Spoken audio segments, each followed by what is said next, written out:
كل المعارضة التشادية موجودة وين؟ مع الجنجويد. فالمعارضة التشادية لما جاب الجنجويد طوال، يعني لما جاروا قتلوا هناك طوال أطلقوا النار في جنود التشاديين وقتلوا كم؟ 17 جندي تشادي، ومن هناك هربوا ومشوا كلبس. فالحكومة التشادية الليلة أغلقت حدودها مع السودان وأرسلت قوة كبيرة في مناطق المحاذية للحدود السودانية التشادية تحصب الجنجويد. قتل 7 من جنود التشاديين في تلك الفترة. قال شنو؟ المرة القادمة إذا اعتدوا علينا سنرد لهم. إذا ما رد لهم عسكريا، لكن يعني هو عارف كيف، يعني الحكومة التشادية عارفة. جاء أغلقت شنو؟ جاءت أغلقت معبر أدرة. ما في سيارة يجينا من السودان أمسك نبتة حاجة جميل تاني عندكم شنو؟ بكرة بمسككم إيصال. وأنا والله أتوقع خلال الأسبوع ده هيجي مسؤول إماراتي الى شنو؟ الى ان جمينا، او يستدعوا مسؤول تشاد كبير هيمشي الى وين؟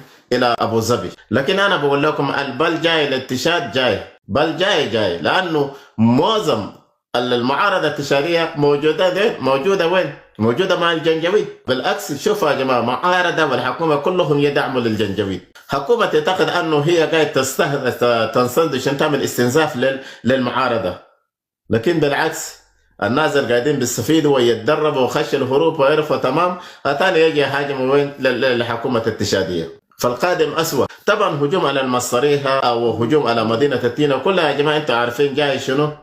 جاي بعد ظهور الهيميتي القاتل المجرم. بعد ظهور هيميتي يقول الحاجة دي حصلت، لأنه قال لهم أنا تاني زمان كان دار نجمج قواتي مع الجيش، لكن تاني قال ما هندمجهم بل إنما نمسح القوات الحركة دي ونعمل لي شنو؟ قوة جديدة. قال أنا أعمل له قوة جديدة في السودان، وقال عندكم 500,000 جندي. فكلام ده أدى شنو؟ صخرة للجنجويد، فما صبروا ولا دقيقة. طبعا زي اسحاق بتاع الاراضي طوال مشى هاجم الطينه، وما كنا نتوقع ابدا حتى لما ننوم ما كنا نحلم عنه يوم من الايام شنو يهجم لموسى هلال. مشى هاجم لموسى هلال جوا وشنو برا. فده الحاجات الحاصله يا جماعه. وانا بقول الناس عبد الواحد ديل بلوا راسكم بل جايكم، وموسى هلال ما هيقدر يقاوم الناس زي. طبعا مصريها حاصروه وبخليه هسه يحتلوا ذاته، لانه شفنا جنود بتاع دعم مصريها وجنجويد داخل مصريها وشايلين حتى الشعار بتاع موسى هلال عبد الله، ده الشعار العسكري مكتوب رافعينه كده، ويقولوا مصريها خلاص يعني حره. تمام. وموسى هلال خرج من مصريها. ثاني فضل شنو؟ ثاني فضلوا ان منطقه بتاع درزغاوه ومنطقه بتاع عبد الواحد بس. واقسم بالله عبد الواحد نازل ما هيخلوك، ما تجي تقول لي هنا ساكت. انت ما وافقت معهم، ما خشيت في الحكومه التاسيس دي في حد نفس جريمه بالنسبه له. وبدل ما تقعدوا ساكت ناس الصادق فوق طلبوا بقولوا جيش واحد شعب واحد.